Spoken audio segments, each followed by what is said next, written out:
happy, yeah. Smile, happy, smile, happy, smile, smile, smiley face. Smile, happy, smile, happy, yeah. Smile, smile, smile, smiley face.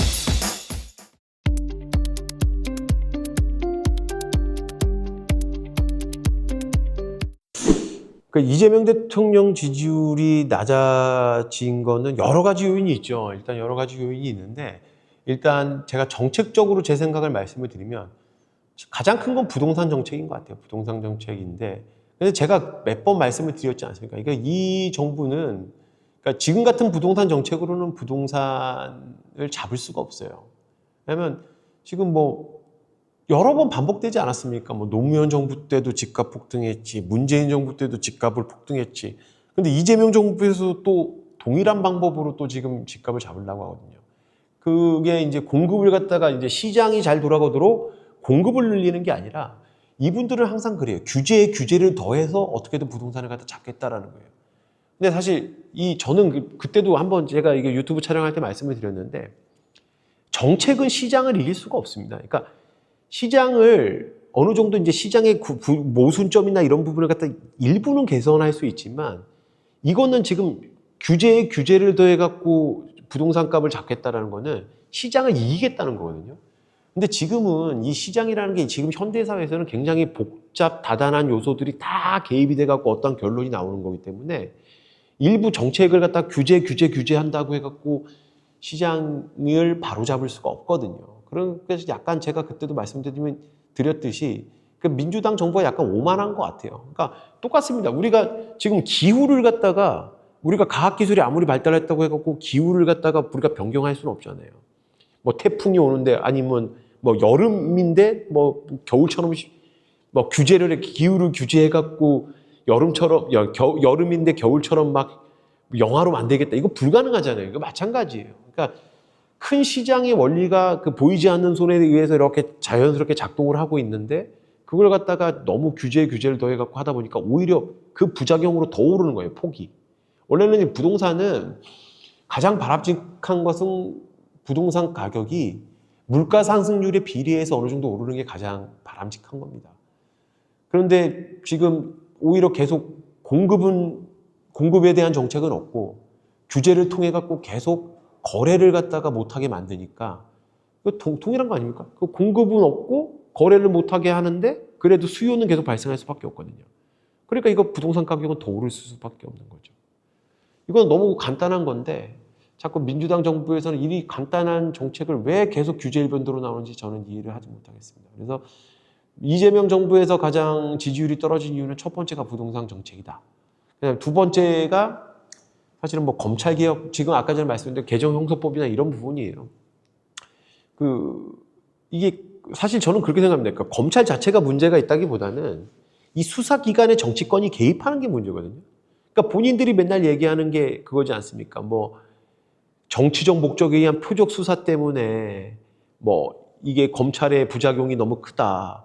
근데 사실 본인들은 그 특검을 하면서 검사시켜서 하지 않습니까? 그러니까 본인들을 수사하면은 정치적 목적에 의한 뭐 그 표적 수사고, 그 다음에 반대 세력 숙청하기 위해서 본인들이 특검 만들어서 하는 수사는 정당한 수사고, 약간 이런 부분이기 때문에 국민들이 바보가 아니거든요. 국민들이 보면 알아요. 쟤네들은 왜 저렇게 내로남불을 할까? 거기다가 제가 매번 말씀드리지만 모든 정책은 그 기준은 국가와 국민이어야 됩니다.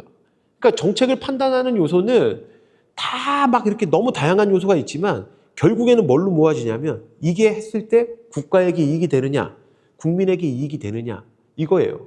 근데 지금 개정형사소법처럼 검사의 수사권을 갖다 폐지한다고 했을 때 국민한테 어떤 이득이 있습니까? 아무런 이득이 없어요. 그러니까 검사의 수사권 박탈은 그냥 일부 강성 지지층과 자기네들이 여태까지 프레임으로 만든 그냥 검찰 개혁, 뭐 그 검찰 독재라고 막 하지 않습니까? 그냥 그거예요. 그러니까 일부 국민들의 그 복수심, 뭐 만족감, 뭐 그런 부분과 본인들의 정치적 목적, 이것만으로 그냥 형사소송법을 개정한 거거든요.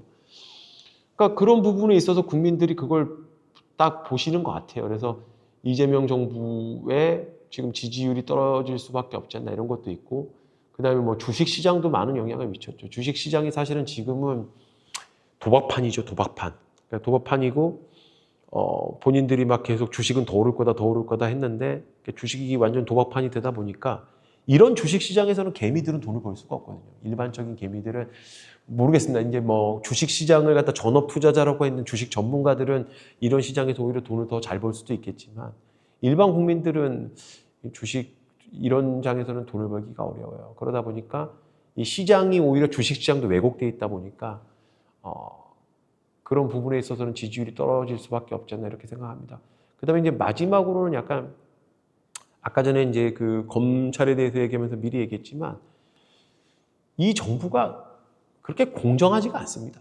그러니까 공정하지 않다는 게 이분들이 내로남불이 너무 심하잖아요. 우리가 하면은 괜찮고 남이 하면은 완전히 위법하고 막 이렇게 만들어 버리지 않습니까? 그러니까 내가 하는 건 괜찮은데 그 남이 하는 거는 위법하다 이런 식으로 다 이렇게 내로남불식으로 뭐 모든 그 말이나 이런 걸 하기 때문에 그런 부분에 대해서 국민들이 굉장히 실망을 많이 한 것 같아요. 뭐 물론 이게 민주당이 계속적으로 나온 거긴 한데 이렇게 계속적으로 이렇게 해온 거긴 한데 그러니까 정권을 잡은 이후에도 이렇게 하니까 이제 실망감들이 크겠죠.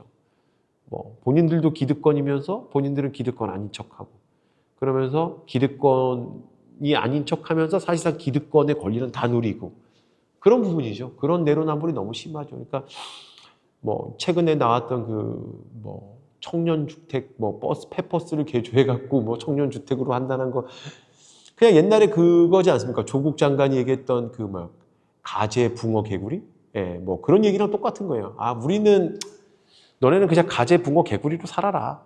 그럼 본인들도 그렇게 살든가. 근데 본인들은 돈 많으니까 그냥 자기 자식들은 다 좋은 서울에 있는 전셋집 비싸잖아요 요즘에. 다 그런 데서 살게 하고 그냥 우리 일반 청년들은 임대주택 가서 살든가 펫버스 개조해서 살든가 이렇게 말을 하니까 청년들이 실망할 수밖에 없죠. 그런 부분에 있어서 계속 민주당의 지지율이 떨어지고 이재명 대통령의 지지율이 떨어지는 것 같습니다. 그리고 요즘 20, 30대들이 뭐 공정에 대한 가치를 갖다 굉장히 높게 평가를 하거든요. 근데 공정하지 않은 사회를 오히려 만들고 있다라는 판단을 하기 때문에 20, 30대들은 제가 봤을 때는 다시 민주당을 지지하기는 쉽지 않을 겁니다. 네. 저는 뭐 개인적인 소견이었습니다.